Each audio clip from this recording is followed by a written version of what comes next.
Le Portugal a battu le Nigeria 2-1 pour son ultime match de préparation pour le Mondial 2026, avec des buts de Pedro Neto et Francisco Conceição qui ont compensé la maladresse de Cristiano Ronaldo et la fragilité de sa défense, mercredi à l'Eria, centre. L'attaquant de Chelsea Pedro Neto a ouvert le score d'une frappe croisée du gauche, 23e, 1-0, mais le Nigeria a égalisé par accord Adams, qui s'est débarrassé de 3 défenseurs portugais pour glisser le ballon sous les jambes du portier Diogo Costa, 38e, 1-1. L'ailier de la Juventus Francisco Conceição a redonné l'avantage à la Seleção en revenant dans l'axe et en décochant une belle frappe croisée du gauche, 75e, 2-1.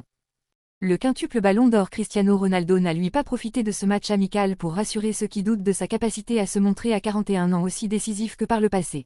Il a même gâché plusieurs occasions franches de marquer. Dès l'entame du match, superbement servi dans l'axe par Nelson Semedo, CR7, a manqué le cadre d'un plat du droit, 9e. Sa tête décroisée est ensuite passée au-dessus de la transversale, 34e, puis il a complètement dévissé une frappe du gauche alors qu'il était seul devant le gardien nigérian, 50e. Lors de son premier match de préparation, le Portugal avait battu le Chili, 2-1, samedi près de Lisbonne, avec des buts signés Gonçalo Guedes et Bruno Fernandes. Le sélectionneur espagnol Roberto Martinez disposait mercredi soir de son effectif au complet puisque les 4 internationaux qui ont remporté la Ligue des Champions avec le Paris Saint-Germain ont rejoint le groupe. Les milieux Vitinha et João Neves ont été alignés d'entrée aux côtés du maître à jouer de Manchester United Bruno Fernandes. La Seleção partira vendredi pour s'installer dans son camp, puis Nelson Semedo a juste un centre parfait pour trouver l'appel de Cristiano Ronaldo plein axe, mais il rate totalement son face-à-face et ne cadre pas sa frappe, 9e. Accord Adams répond immédiatement en s'emparant d'un ballon dans la surface et ferme son pied au dernier moment pour chercher le premier poteau. Mais ça passe à côté de rien, 10e. Dominant depuis le début de la partie, le Portugal finit par concrétiser. Francisco Trincão signe une sublime ouverture pour trouver Diogo Dalot côté gauche qui sert parfaitement Pedro Neto à l'entrée de la surface. Sûr de ses forces, l'attaquant de Chelsea s'empare du ballon et croise fort sans regarder les cages pour ouvrir le score, 1-0, 22e. Bruno Fernandes s'offre l'occasion du Bréac alors qu'il est à la retombée d'un ballon mal dégagé par la défense. Il reprend de voler pied gauche mais Okoye repousse en corner, 32e. Puis totalement seul à la réception du corner de Fernandes, Ronaldo s'élève dans les airs mais ne cadre pas sa tête. La défense nigériane prend l'eau, 34e. Trincão tente de se jouer à la fête avec une frappe bien enlevée à l'entrée de la surface, ça passe juste au-dessus de la transversale, 36e. Mais contre toute attente, le Nigeria égalise dans une contre-attaque rondement menée. Au milieu de la défense portugaise, Adams récupère un ballon en profondeur et se bat pour le remettre à Fisayo Dele Bashiru. Le numéro 10 contrôle de la semelle avant de la remettre pour Adams qui prend le meilleur sur Gonçalo Inácio grâce à son jeu de corps et trompe Costa d'une frappe du gauche, 1-1, 39e. Nouveau centre de Fernandes qui cherche Ronaldo au second poteau, mais le Portugais manque sa reprise de la tête, 43e. Au retour des vestiaires, Roberto Martinez fait une large revue d'effectifs, Nuno Mendes, João Félix, Renato Veiga, João Cancelo, Ruben Neves, Samu Costa, Francisco Conceição, Bernardo Silva et Thomas Araujo entrent en jeu, seul Ronaldo reste sur le pré.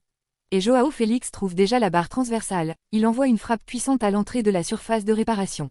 Le cuir vient s'écraser sur la barre et semble être entré mais l'arbitre ne bronche pas, 48e. Nuno Mendes adresse un centre parfait qui est totalement gâché par Ronaldo, qui se manque au moment d'armer sa frappe, 52e. Alors que l'équipe alignée après la pause semblait plus inspirée, notamment offensivement, le rythme est retombé brutalement autour de l'heure de jeu. Ronaldo, en manque de réussite, cède sa place à Gonçalo Ramos, l'attaquant du PSG pour la dernière demi-heure, 64e. Mais le public portugais se réveille sur une superbe inspiration de Conceição qui déborde côté droit avant de rentrer sur son pied gauche et de repiquer dans l'axe pour mieux ajuster une frappe croisée en bout de course, 2-1, 75e. Défaite pour les Léopards qui s'inclinent, 1-2, à Orléans contre le Roraima du Chili, dans le cadre de leur second match de préparation avant la Coupe du Monde 2026. Privée de ses supporters dans ce match à huis clos, l'équipe congolaise a montré quelques failles dans son jeu.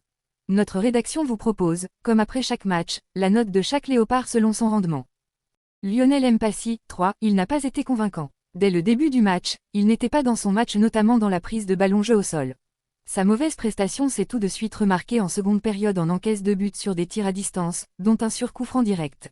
Aaron Wan-Bissaka, 5.2, contrairement à ses habitudes de prendre la profondeur sur son couloir, il n'a pas été assez bon ce soir. Joris Kayembe, 7, c'est l'homme du match côté congolais. Dans l'ensemble il a été présent défensivement, dans les sorties de balles et dans l'apport offensif qui a abouti par le premier but de la réduction de l'écart. Son premier en sélection. Chancel Mbemba, 6, le capitaine était présent dans les duels mais un peu moins autoritaire ce soir. Il n'a pas coordonné sa défense. Axel Tuanzeb, 6.2, il a défendu comme il a pu, dommage que la défense a joué très bas et s'est beaucoup exposée, permettant aux Chiliens de s'offrir plusieurs fenêtres de tir à distance. Samuel Mutusami, 5.5, mis en difficulté énormément dans les duels très physiques, il n'a récupéré que quelques ballons, mais dans l'animation, la verticalité de jeu c'était insuffisant.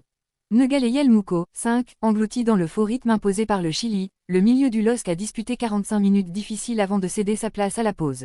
Noah Sadiki, 5.3, il a essayé de défendre et tenté d'apporter de la qualité offensive sur son côté gauche mais c'était trop limité. Nathanaël Mboukou, 4, rien n'a marché pour lui. Il a tout essayé mais l'intensité du match semblait être plus élevée pour lui. Il a eu du mal à suivre. Théo Bongonda, 5, en manque de rythme et physiquement mal au point, il n'a pas pu bousculer son côté droit. Il a été remplacé à la mi-temps. Yohan Wissa, 5.1, absent et moins inspiré, l'attaquant de Newcastle a montré de limites offensives également. Edo Kayembe, 4, son entrée en jeu n'a pas apporté des assurances, son absence devant la défense a laissé la liberté aux Chiliens de tenter les tirs lointains. Meshak Elia, 4.6, fidèle à son jeu parfois en solo, il a apporté cependant de la vitesse à un moment donné mais le dernier geste a encore posé problème. Cédric Bakambu, 4, invisible et moins inspiré, il n'a rien proposé du tout en 45 minutes. Gaël Kakuta, 5, étouffé dans le faux rythme du match, le milieu offensif congolais a ramené un peu de la technique mais c'était compliqué. Aaron Chibola, 5.4, son profil a apporté un peu de la densité et fluidifié le jeu, c'est positif. Brian Sipanga, 5, grâce à sa technique, ses dribbles et la percussion, il a légèrement acquitté le côte droit chilien. Il a été passeur décisif sur le but de Joris Kayembe. Dans l'ensemble, l'équipe a eu d'énormes difficultés pour construire et percer le rideau défensif chilien, tellement il a manqué de l'inspiration. Physiquement les Léopards ont eu du mal à résister au duel et l'engagement imposé par l'Aurora. À quelques jours du mondial, la Red Chaussée